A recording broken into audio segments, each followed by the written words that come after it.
I want to start with where the Confucius Institutes are getting all the headlines, and that's with the growth. It's taking over and has surpassed several of the prominent cultural institutes that have been around for over a century. This is the spreading fastest in the liberal democracies, and that has raised some. It's in the US and also in Europe. And why is it spreading so fast? And in looking at it, I would say the name is symbolic. The Hanban, which is in Beijing, said it was because of longevity that they envisioned. Also, culture. Confucius permeates the Chinese culture, and at the heart of Confucius philosophy is proper relations. And it was relations, which is really my field, I'm in the Middle East, but relations, when I was looking at the relational structure and dynamics of the Confucius Institutes, that's what caught my eye. And to start with the relational structure, the traditional model of cultural diplomacy are standalone entities. And culture is a product that's disseminated, and it's a static. Whereas in the Chinese, in the Confucius Institute, it's a relational structure between the institute, the Chinese partner, and the headquarters. And this will be the major takeaway that I'm going to focus on throughout my brief talk, is the relational dynamics and the relational structure. And I stumbled across this, and that's where it caught my eye, when I was working on the soft power differential. My background is in public diplomacy, and I was looking at US public diplomacy and why was it so bad. And it seemed that the more aggressive it was trying to get its message out, the more the soft power was diminishing. And I looked at using a communication approach. And my thing on the soft power is that soft power is inherently a communication activity. And so different communication approaches would produce different communication soft power results. And so I started looking at NGOs where their soft power seemed to be increasing. And in looking, they had a network communication approach. So I was trying to understand what were the dynamics of that network communication approach. And I can't go back. And so I came across 3 different dimensions of this network communication approach. The first is network structure. And here in the network structure, it's looking at the Hanban. The Hanban is the organization in the beginning here. This is the Hanban. And this is way most of the cultural institutes look like. The British Council, the Goethe Institute, they have the headquarters, and then all of the offices are connected to the headquarters. This is the traditional. With the Hanban, you have this. You also have the Chinese partners, but you have a second hub through the Confucius Institute online. So I've got that beginning of a network. I can look at the host universities. Here you have the Adelaide University in Australia. It's connected to Confucius Institute online, of course the Hanban, and then the Chinese partner.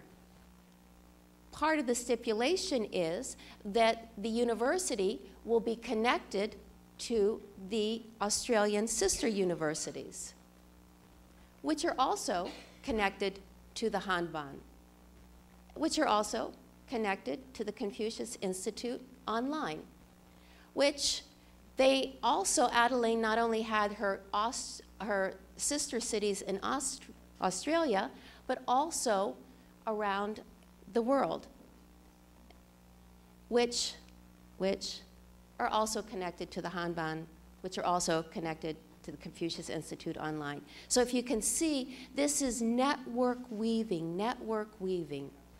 We can also look at this, a third layer, through the Chinese partner university. And this is Fudan and Shandong.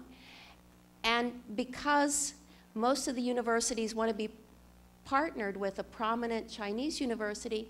You have the Chinese universities being linked up with several universities, which is wonderful because then they can benefit from what they're learning with these other partnerships. But again, the Hanban is doing the weaving, so they're connected. So this is what I mean by the weaving of the net. And here is the Confucius Institute online. So this is a network structure. But the network structure is only one aspect. You've got that relational structure, but a big thing is the network synergies. Networks are not just grids. When we're talking about humans, we're talking about organic entities that can grow and thrive or die. And what makes them grow? I put these dimensions. First is the internal.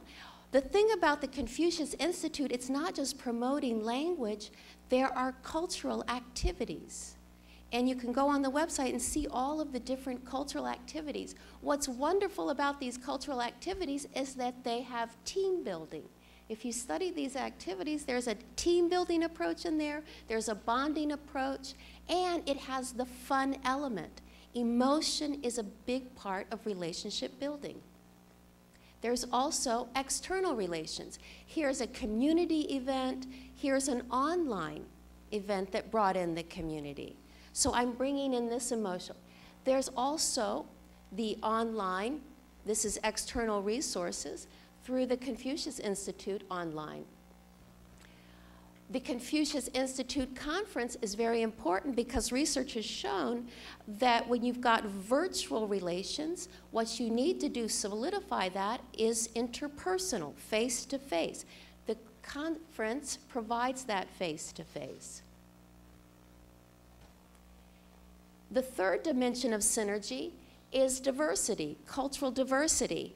And for this, culture in the traditional model is a barrier in the media. It's something you want to try to get over, or a filter. In network communication, cultural is a different perspective. It's a way of integrate people into the network, and they bring different perspectives for problem solving, for knowledge generation, which is wonderful if you're going to be trying to find new ways of teaching a difficult language. The last of the network communication approach is strategy. And this is really what I would call the glue. Why would people join and why stay? And one of the narratives. And in narratives, the task narrative would be the thing of learning the language. It's people joining something because of doing something. The social narrative is that sense of belonging, joining a network so they can engage with others and feel a part of something. And that is, of course, the cultural activities. Then the identity narrative, and these would be for like Asian or Chinese heritage. So, and you can see these different aspects. Learn Chinese. This addresses to the task narrative. Study Chinese tour, join us. These are belonging narratives. And these whole things, the glue that comes together, it's generating knowledge. Instead of, like with a lot of the cultural exchanges, you have a block, a static entity, and it is exchanged. When you bring in a network approach, you start generating knowledge. You have innovation. And this is one of the things, if this is from Michigan State, where it says a revolutionary way of teaching Chinese and culture. So there's constantly that innovation, and that comes from the network communication. So again, the network communication approach, this is what I took, was used in public diplomacy and applying it to cultural diplomacy. In network structure, network synergy, and network strategy. The insights And I see this as a model that other countries want to be learning and studying about, and focusing in on the relational structure. It's not just setting up offices, cultural diplomacy offices in different countries, but setting those offices and then looking at the relational dynamics. What are the activities and ways of connecting with the people? Collaboration, it's from that synergy that collaboration, and collaboration here we're seeing stakeholders, we're seeing investment in, and it's not just money investment, but when starting an institute, becoming invested in the growth and continuity.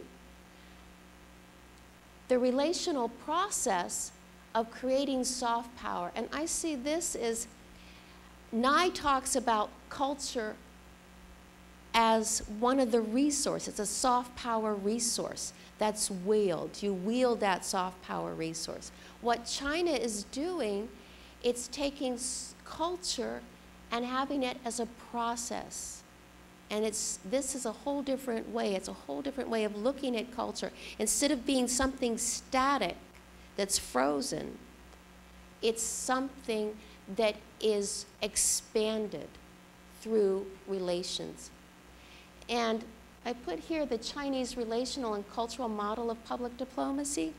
The Confucius Institute may be new, but it seems that China, looking back in the history, and we're now in like 4,712 in terms of what year it is.